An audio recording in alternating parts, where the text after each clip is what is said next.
Magandang umaga po. Muli po ang inyong lingkod, si Chef Roy. Kumusta po kayo lahat?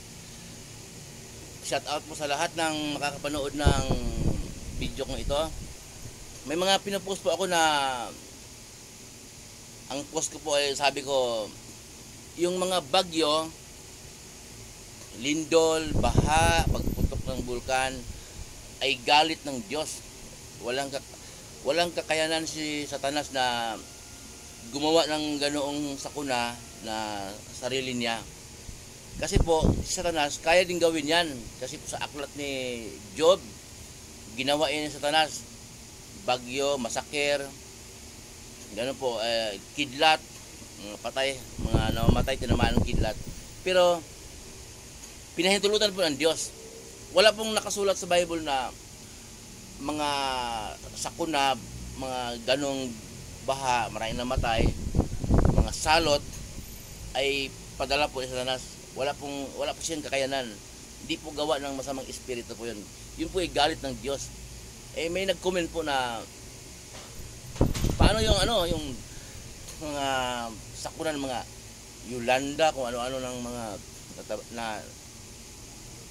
yung mga bundok natibag, maraming natabunan, maraming namatay. Gawa di ba ng Diyos yun? Sabi po sa akin. Ganun ba yun? Gawa ng Diyos? Sige, may babasahin po ang inyong lingkod sa inyo sa umagang ito. Pakinggan po natin, babasahin po ng lingkod. Sa, Jeremias 25:32 hanggang 33 po. Pakinggan po ninyo ngayon po.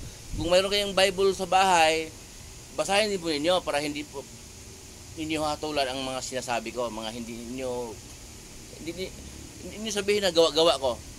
Ito po ay sa Bible po, salita ng Diyos, sa Jeremias, sa Old Testament po, 25:32 hanggang 33. Pakinggan po natin ha, pakinggan niyo, basahin ko. Ganito ang sabi ng Diyos, ang makapangyarihan sa lahat. Ang sakuna, lumaganap na sa bawat bansa, parang malakas na bagyo, dumarating mula sa malayong panig ng sanlibutan. Sa araw na yon, ang buong daigdig ay mapupuno ng bangkay ng mga pinatay ng Diyos. Hindi na sila tatangisan, titipunin o ililibing. Magiging dumi na lamang sila sa ibabaw ng lupa. Ito po, Jeremias po ha, Jeremias 25:32 hanggang 33. Yun po ay galit po ng Diyos siya kung itutuloy ko, hahaba po, pero baka hindi ninyo tatapusin ang video. Ganoon lang po, magbasa po tayo ng Bible para po, kung may mga ngaral man, pagtugma-tugmain po ninyo para hindi po kayo makakahatol. Kasi po, ang Diyos po ay pag-ibig. Mula noon po hanggang ngayon, nagpadala ang Diyos sa mga lugar upang maghayag ng kanyang salita. Kasi po, nais ng Diyos na maligtas ang lahat ng tao. Nais ng Diyos na makapasok sa kanyang kaharian lahat ng tao. Pero patuloy po tayong sumaway sa kanyang kagustuhan. Patuloy siyang kinukontra. Parang kinakalaban natin siya. Yung mismong Diyos. Kasi po ayaw natin sa kanyang mga tuntunin, kanyang mga patakaran, sa kanyang nais, sa kanyang gusto. Ayaw natin. Kung ano pinagagawa kasi natin mga paglabag sa kanyang kalooban. Kaya po, ito po yung galit ng Diyos. Yung pong nagtanong, nasagot ko na po yung tanong ninyo na paano yung maraming namatay, natabunan, hindi na nakita. Basta binibilang na lang ng gobyerno, pamahalaan kung ilan ang nawawala. Libo-libo o ilang daan man nawawala sa mga bagyo, pagtibag ng bundok, natabunan yung mga bahay at mga bangkay hindi na nakita. Ito po, binasa yung lingkod na dito po sa 25:33, sa araw na yon, ang buong daigdig ay mapuno ng bangkay ng mga pinatay ng Diyos. Okay? Hindi na sila tatangisan, hindi na sila titipunin o ililibing, magiging dumi na lamang sila sa ibabaw ng lupa. Hindi na sila ipunin, hindi na sila ililibing. Kasi nga, hindi nga nakita Yung pong sagot sa katanungan po ninyo, hindi nga nakita. Ang sabi po ng iba, Shiproy, di ba sabi mo, binalang bisa ng Diyos ang mga nakasulat sa Old Testament? Bakit bumabasa ka pa rin doon sa Old Testament? Hindi po lahat. Ang sinasabi po yung binalang bisa ng Diyos, yung patakaran niya na pinadaan niya kay Moises, binigay niya kay Moises na 10 utos sa 2 tapyas na bato, niluma ng Diyos. Kasi po, maraming dapat iuutos ang Diyos. Ang binasa ko minsan, ang tipa ng Diyos sa ating maninuno, inukit niya sa 2 tapyas na bato. Ngayon naman, panahon natin ngayong Kristiyano, inukit ng Diyos sa ating puso at isip ang kanyang utos. Marami po ang utos ng Diyos kasi po nung 10 utos, wala naman nakalagay yung bisyo doon eh. Paano yan? Diligtas ka, bisyo ka kasi wala naman nakalagay 10 utos. Kaya ito pong 10 utos, kulang po.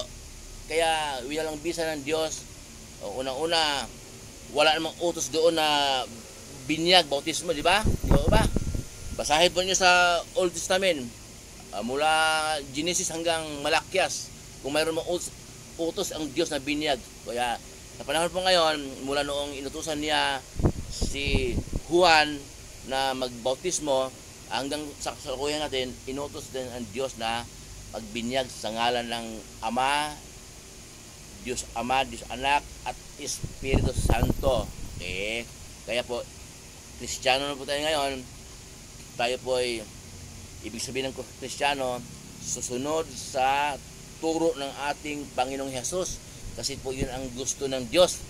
Mababasa po natin sa Mateo 17:5. Ang sabi ng Diyos, tinig talaga mula sa langit, ito ang minamahal kong anak na lubos kong kinalulugdan, pakinggan ninyo siya. Ang tinutukoy ng Diyos Ama, si Jesus, pakinggan daw po natin. At sundin natin ang kanyang turo, hindi po tayo maliligaw. Nasa Bible po yun. Ang turo natin Panginoong Jesus, kasi po, Kristiyano na po tayo ngayon. Wala na po tayo sa turo ni Moises. Wala na po tayo, lalo na hindi ka naman taga-Israel. Israel lang po yun, talagang hinirang ng Diyos noong panahong yun. Ngayon po, kahit anong bansa, kahit Amerikano ka man, kahit Chinese ka man, Hapon ka man, o Indonesia ka man, lahat ng bansa, basta sumasampalataya sa ating Panginoong Hesus, na siya ang tagapagligtas, ang dugo ng ating Panginoong Hesus, maghugas sa ating mga kasalanan, ang dugo ng ating Panginoong Hesus, ang maglinis sa ating mga karumihan, at may kalakip na gawa. Tayo po ay patatawarin ng Diyos sa ating mga kasalanan, hindi lang po patatawarin, kundi kalimutan pa ng Diyos ang ating mga kasalanan. Muli po yung lingkod, si Shiproy, mabuhay po kayo lahat, pagpapalain po ng Diyos. Kung dati na kayong pagpapalain ng Diyos, patuloy po kayong pagpapalain ng Diyos, at iingatan, sasamahan kayo ng Diyos, hanggang sa trabaho na pinasukan ninyo, mga negosyo, anumang kabuhayan, anumang pinagkakitaan, ayon sa kalooban ng Diyos.